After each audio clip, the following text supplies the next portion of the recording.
আসসালামু আলাইকুম রহমতুল্লাহি ওয়া বারাকাতুহু।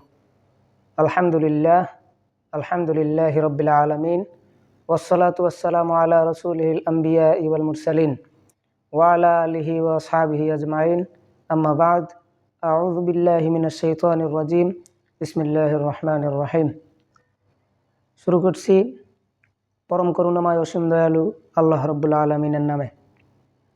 প্রথমেই বলতে চাই, গত দুটি পর্বে আমরা যে বিষয়টি নিয়ে আলোচনা করছিলাম, বারমুডা ট্রায়াঙ্গেল বা শয়তানি সমুদ্র, তো সেই বিষয়ের গতকালকের পর্বে আলোচনার শেষে ছিল, শেষ মুহূর্তে আলোচনা এভাবে আসছিল যে এই বারমুডা ট্রায়াঙ্গেলের ভিতরে গোপন কোনো এক শক্তি রয়েছে, কোনো গোপন শক্তি আছে এই বারমুডা ট্রায়াঙ্গেলে।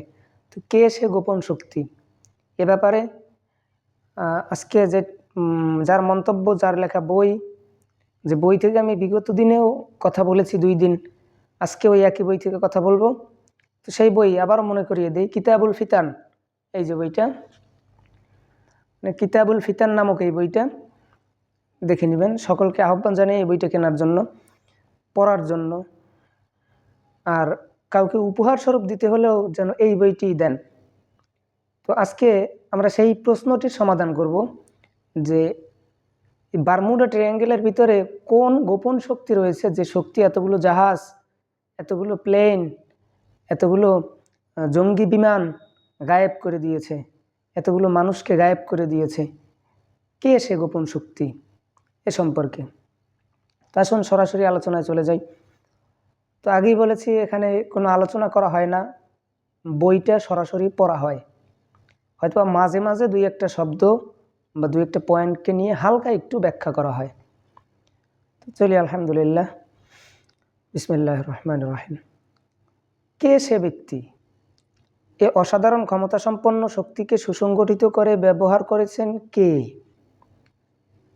কোন সে শক্তি যারা একে এতই আয়ত্তাধীন করেছে যাতে আকাশে উড়ন্ত বিমান পর্যন্ত মুহূর্তের মধ্যে গায়েব করে ফেলে, অথবা আধুনিক বিমানগুলোর ভেতরে অত্যাধুনিক প্রযুক্তি সম্পন্ন মেশিনগুলো জ্যাম করে দেয়?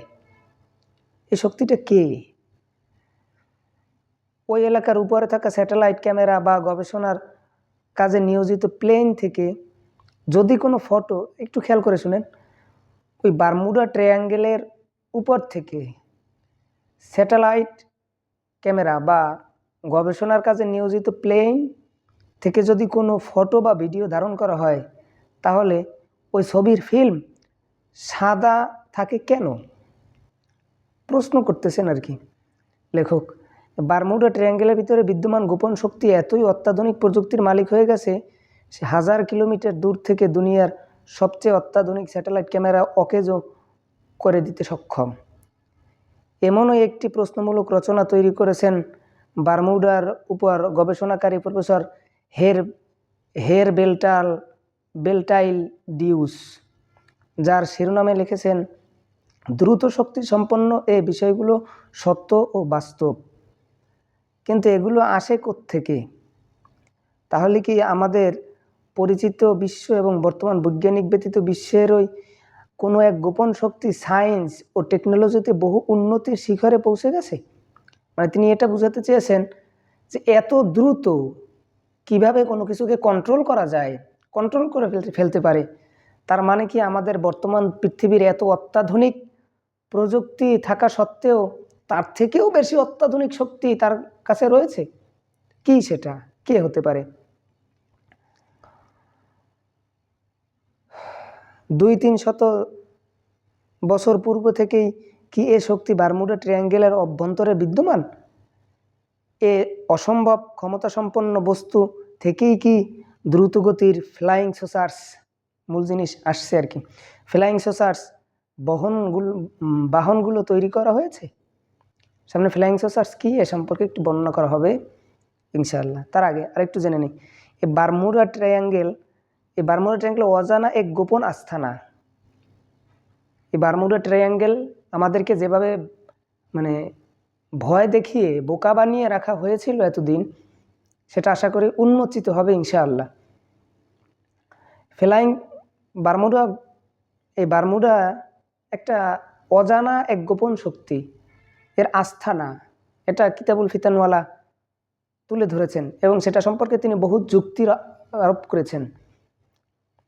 তো একটু দেখি তিনি কি যুক্তি আরোপ করেছেন। 1 নম্বর, ফ্লাইং সসার্স বেশিরভাগ সময় ট্রায়াঙ্গেলের এলাকায় ঘোরাঘুরি করতে দেখা গিয়েছে। এই ফ্লাইং সসার্স কি এ সম্পর্কে সামনে আলোচনা আসবে। তো যদি পরিপূর্ণ ভিডিওটি না দেখেন তাহলে আশা করি বুঝতে পারবেন না। তো জানার উদ্দেশ্য হইল ভিডিওটি দেখেন সম্পূর্ণটি, আর কোনো কিচ্ছুর প্রয়োজন নাই।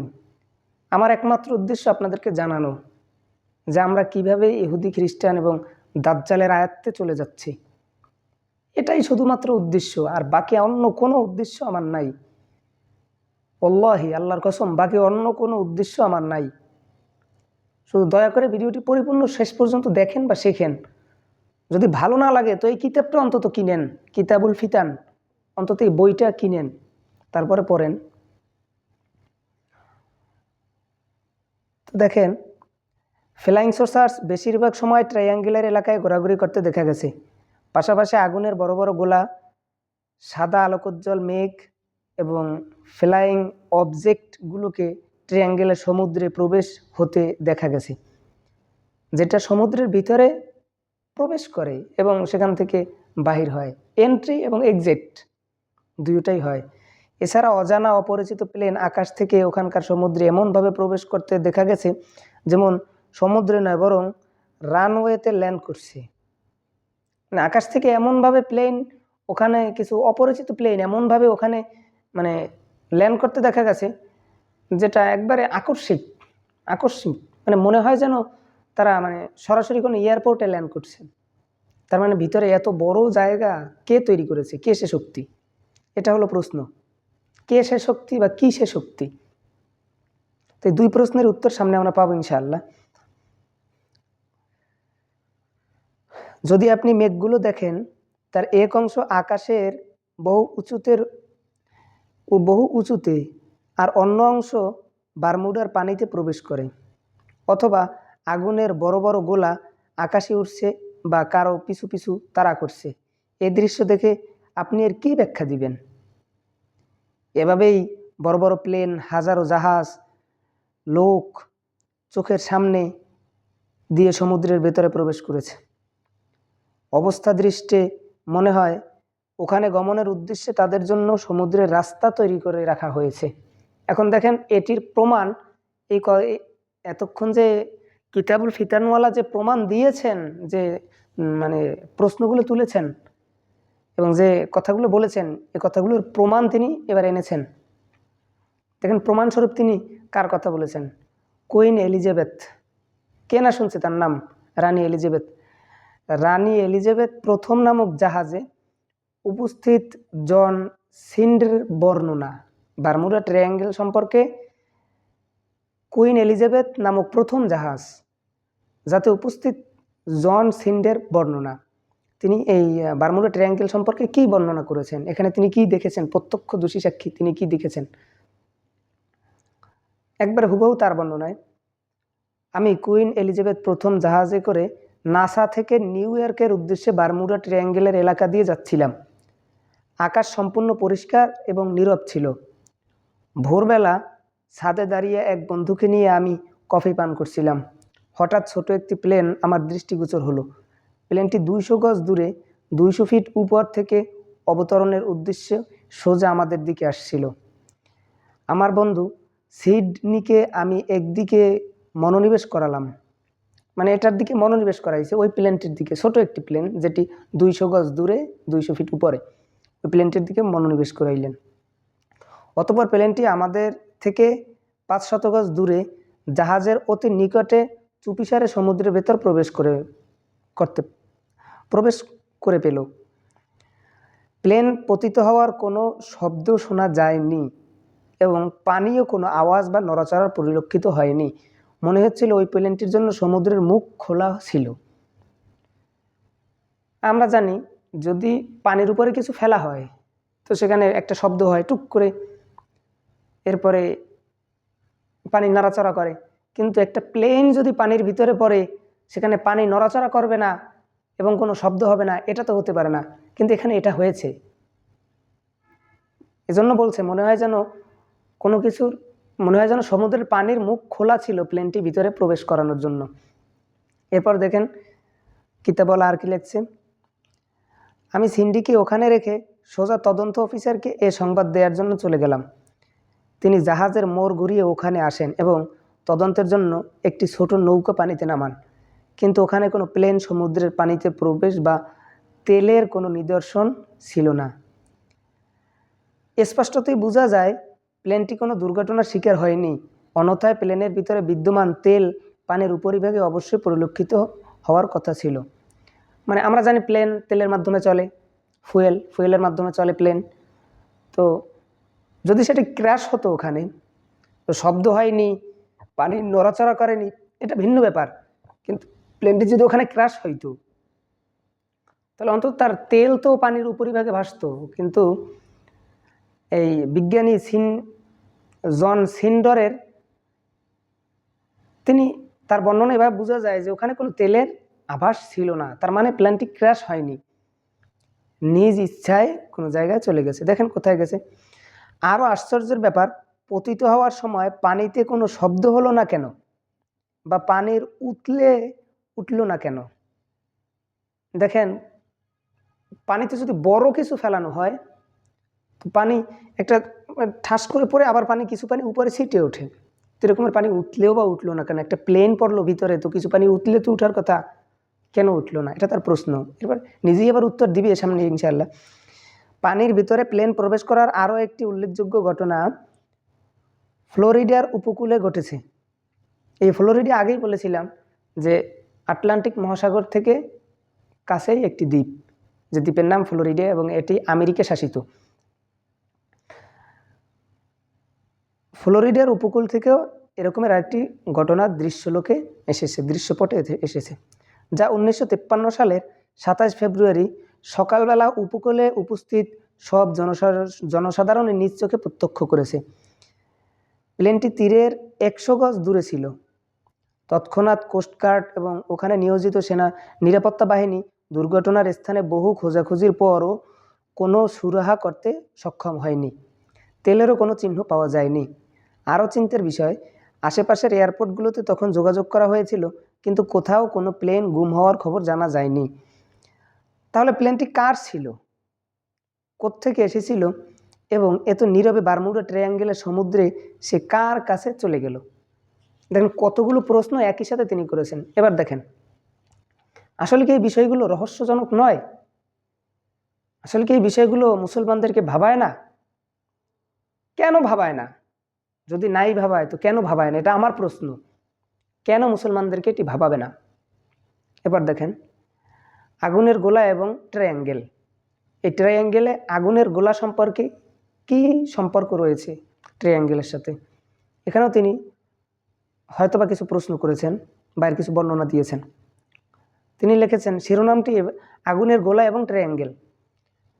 ভিতরে ব্যাখ্যা হলো এভাবে: আগুনের গোলা, সাদা উজ্জ্বল মেঘ এবং ফ্লাইং সসার্স, এগুলোর প্রতি যদি গভীরভাবে লক্ষ্য করা হয় তবে সবগুলোকে একই পর্যায়ের বিষয় মনে হয়। এমন মনে হয় ফ্লাইং সসার্সগুলোকে লুকানোর জন্য এ ধরনের সাদা উজ্জ্বল মেঘ এবং জ্যোতি অনবিক শক্তির মাধ্যমে অভিনব পদ্ধতিতে তৈরি করা হয়েছে। বারমুডার পানিতে আগুনের বিশাল বিশাল গোলা প্রবেশ করার প্রসিদ্ধ একটি ব্যাপার। ডব্লিউ.জি. মরসে এমনই এক পরিস্থিতির শিকার হয়েছেন। তার বর্ণনা মতে 1955 সালের কোনো একদিন আটলান্টিক সিটি নামক জাহাজে কাজ করছিলেন। সময়টা ছিল সকালবেলা। ওয়াচ অফিসার আমার কাছে এসে দাঁড়ালেন, মানে এই যে ডব্লিউ.জি. মর্স এর কাছে এসে দাঁড়ালেন। কিছুক্ষণ পর হঠাৎ তিনি চিৎকার দিয়ে উঠলেন। তখন জাহাজটি উন্মাদের মতো এক গোল চত্বরে বলের মতো ঘুরছিল। আমি দেখলাম আগুনের একটি বিরাট গোলা দ্রুত গতিতে আমাদের জাহাজের দিকে আসছে। আমি ভয়ে ছাদে শুয়ে পড়লাম। এক সাথী আমাকে দেখে তার কাছে টেনে শুয়ে দেন। ওই আগুনের গোলা আমাদের উপর দিয়ে অতিক্রম করে গেল। এরপর আমরা দেখি সমুদ্রে ভয়ানক অবস্থায় ঢেউ উতলে উঠছে। দ্রুত দৌড়ে ক্যাপ্টেনের কক্ষে গিয়ে দেখি কম্পাস দিক নির্দেশনাকারী মেশিন অকেজ হয়ে গেছে। আগুনের গোলাটি তাদের জাহাজের উপর থেকে যাওয়ার পরেই তাদের কম্পাস অকেজ হয়ে গেছে, মানে দিক আর নির্দেশন করতে পারছে না। সারাটা পথ কম্পাস অকেজ অবস্থায় ছিল। এবার দেখেন আরেকটি বিষয়, তিনি আরেকটি শিরোনামে লিখেছেন বিজলি এবং রহস্যময় মেঘ।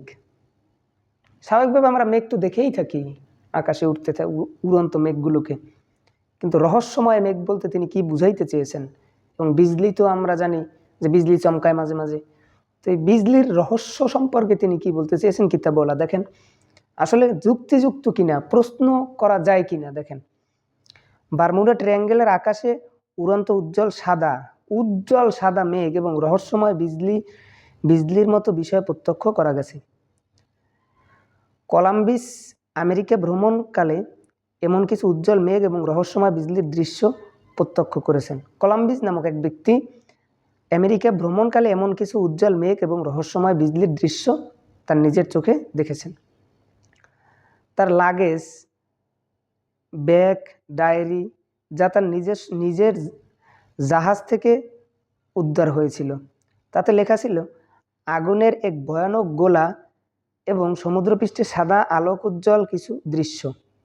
গবেষকদের দাবি এটি প্রাকৃতিক কোনো মেঘ নয়, তার মানে এটি মানুষের তৈরি করা মেঘ বা কাহারও তৈরি করা মেঘ। যদি প্রকৃতি তৈরি করা মেঘ হতো তাহলে স্পষ্ট কেন বলল না? তারা স্পষ্ট এটাই বলল যে এটি প্রকৃতির কোনো মেঘ নয়, তার মানে এটি কারো তৈরি করা কোনো মেঘ।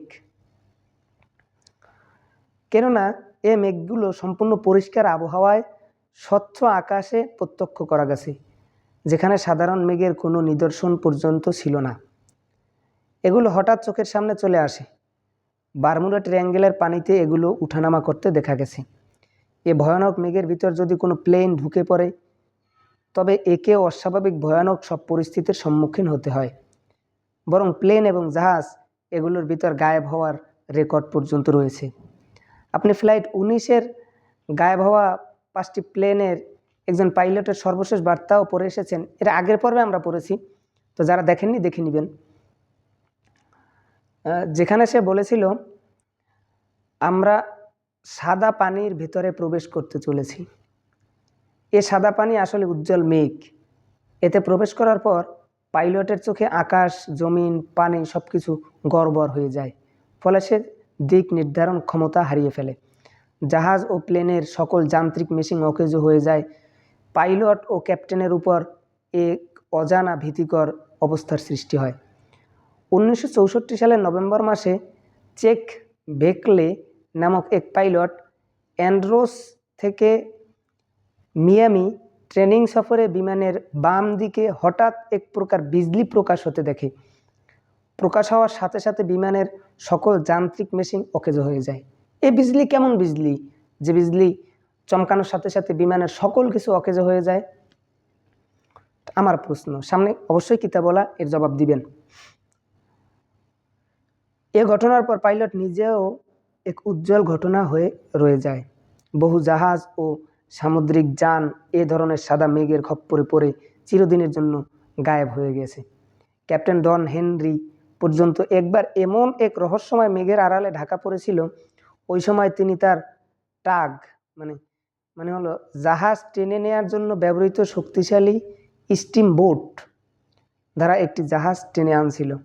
ডন হেনরি সাহস হারালেন না। অজানা শক্তির সাথে অনেক টানাটানি করার পর অবশেষে জাহাজটি উদ্ধার করে নিয়ে এসেছিল। তার বর্ণনা মতে টাগের সার্বিক বিদ্যুৎ পাওয়ার কোনো অজানা রহস্যময় শক্তি যেন চুষে ফেলছিল। মানে আমরা স্বাভাবিকভাবে দেখি যে বড় বড় জাহাজ ছোট ছোট ছোট কিছু টার্ক টেনে নিয়ে থাকে সমুদ্রে, আমরা যারা বাংলাদেশে আছি নদীতে টেনে নিয়ে থাকে, একটা শক্তি থাকে, বৈদ্যুতিক শক্তি। তো যখন ওই বারমুডার আশেপাশের এলাকা থেকে যাচ্ছিল তখন মনে হচ্ছিল যেন এই টার্গের সকল শক্তি, বৈদ্যুতিক সকল শক্তি কিছু একটার মাধ্যমে মনে হয় যেন চুষে নেওয়া হচ্ছিল।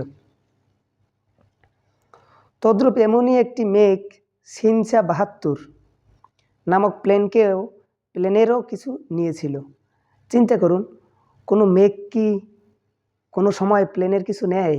মানে কোনো মেঘ আকাশে আমরা যে মেঘ উঠতে দেখি, ওই মেঘ কি কখনো ছিনতাইকারী হয়? যেটা বর্তমানে এখন বাংলাদেশে পরিলক্ষিত হচ্ছে, মানুষের কাছ থেকে ছিনতাই করে নিচ্ছে। কোনো মেঘ কি ছিনতাই করতে পারে? আসলেই কি সত্য ব্যাপারটা? দেখি সামনে কি বলে।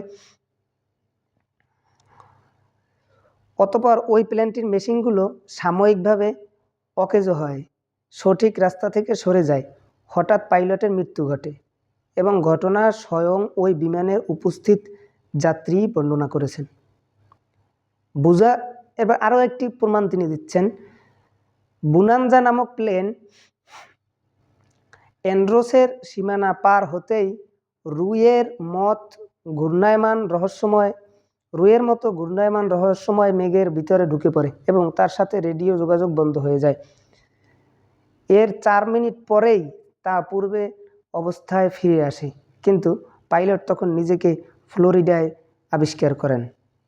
গ্যাসের সুই পেট্রোলের সীমানা পরিমাণ পূর্বের পরিমাণ থেকে 25 গ্লান বেশি দেখাচ্ছিল, যতটুকু ওই সময় প্লেনে মজুদ থাকার কথা।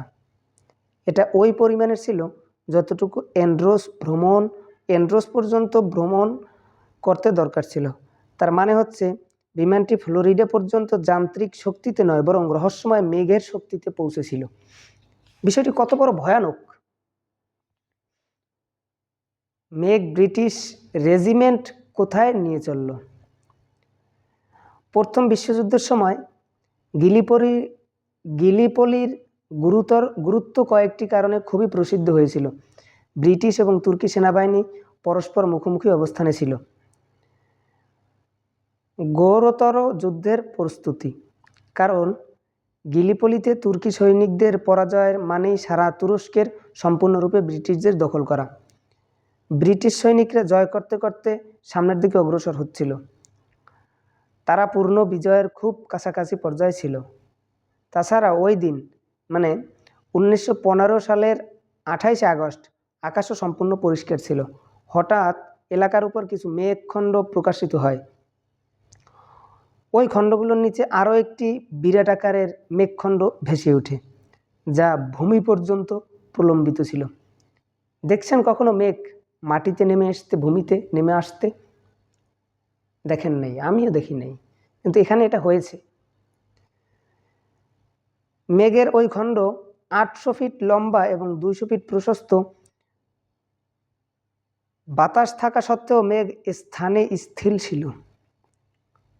আমরা তো জানি মেঘ বাতাসের মাধ্যমে চলাফেরা করে, কিন্তু বাতাস থাকা সত্ত্বেও মেঘ নিজের স্থানে উপস্থিত ছিল। কি করে সম্ভব? ওই সড়কের আগে একটি পাহাড়ি হিল 60 এলাকা ছিল, যেখান থেকে ব্রিটিশ বাহিনী তুর্কি বাহিনীর উপর আক্রমণ করছিল। অতঃপর একটি ব্রিটিশ রেজিমেন্ট দি ফোর্থ নাবরফোক পাহাড়ের বিদ্যমান রসদপত্র উঠানোর জন্য ওই সড়ক দিয়ে আসছিল। কিছুক্ষণ পর তারা সেই মেঘে ঢুকে পড়ল। যেহেতু মেঘের আকৃতি অন্ধকার প্রকৃতির ছিল, তাই পিছনের সেনারা বুঝতে পারছিল না সম্মুখ বাহিনী মেঘের ভেতরে প্রবেশ করছে। সুতরাং সবাই ধীরে ধীরে ওই মেঘের ভিতরে ঢুকতে লাগলো। পরবর্তীতে তাদের কেউই আর হিল 60টিতে পৌঁছায়নি। 1 ঘন্টা পর যখন সবশেষ সেনা মেঘে ঢুকে পড়ল, তখন রহস্যময় মেঘ নীরবে তাদের উপরে উঠিয়ে নেয়। উপরে গিয়ে মেঘের খণ্ডটি অন্য খণ্ডের সাথে মিশে গেল।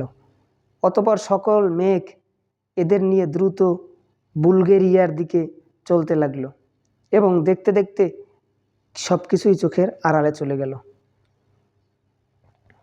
তো ওই রেজিমেন্টের ব্যাপারে ধরে নেওয়া হয় তারা নিহত হয়েছে বা সকলেই তুর্কিদের হাতে ধরা পড়েছে, কিন্তু পরবর্তীতে তুরস্ক বলেছেন এমন কোনো রেজিমেন্টের কথা তারা জানে না। এই রেজিমেন্ট 800 থেকে 4000 সেনা জওয়ান ছিল। এতে বিশাল সংখ্যক সৈন্য কোনো নাম নিশানা ছাড়াই গায়েব হয়ে গেল এবং কোনো হদিস পর্যন্ত পাওয়া গেল না তা কোথায় গিয়ে আশ্রয় নিয়েছে। ঘটনাটি যদিও বারমুডার বাইরে, কিন্তু তা রহস্যময় মেঘের সাথে সম্পৃক্ত। তো আজকের পর্যন্ত এখানেই ক্ষান্ত থাকবে। তো পিছনে যে কয়েকটি প্রশ্ন করা হয়েছিল বইয়ের মাধ্যমে, এই প্রশ্নগুলো আমরা এর সমাধান পাব সামনের পর্বগুলোতে যদি আমরা দেখতে থাকি। আর আগামীকালকের পর্বে থাকবে ঘড়ির টাইম থেমে যাওয়া বা টাইম ওয়ার্প। ঘড়ির টাইম থেমে গেছে, সময় কারোর জন্য থেমে থাকে না, অথচ এখানে ঘড়ির টাইম থেমে গেছে। এই একটি শিরোনামে, এরপরে দেখি কয়টি শিরোনাম আগামীকালকে আলোচনা করব। দ্বিতীয়, ফ্লাইং সসার্স। ফ্লাইং সসার্স কী, এই ব্যাপারে তিনি ফ্লাইং সসার্স চোখের ধাঁধা নাকি বাস্তব, এই তিনটি বিষয়ের উপরেই, চারটি বিষয়ের উপরে, মার্কিন প্রেসিডেন্টের সাথে ফ্লাইং সসার্স অধিকারীদের সাক্ষাৎ, এই চারটি বিষয়ের উপরে আগামীকালকের পর্ব থাকবে ইনশাআল্লাহ। তো আজকের পর্বটি যারা দেখবেন বা যারা দেখেছেন তাদেরকে অসংখ্য ধন্যবাদ। আর আগামীকালকের পর্বটি যারা দেখবেন, নিয়ত করেছেন, আল্লাহ তাদেরকে দেখার তৌফিক দান করুক। আর যারা নিয়ত করেননি তাদেরকে দেখার জন্য বা শেখার উদ্দেশ্যে শোনার জন্য বা দেখার জন্য আল্লাহ তৌফিক দান করুক। আমিন। ও আখিরু দাওয়ানা আনিল হামদুলিল্লাহি রাব্বিল আলামিন। আসসালামু আলাইকুম ওয়া রাহমাতুল্লাহ।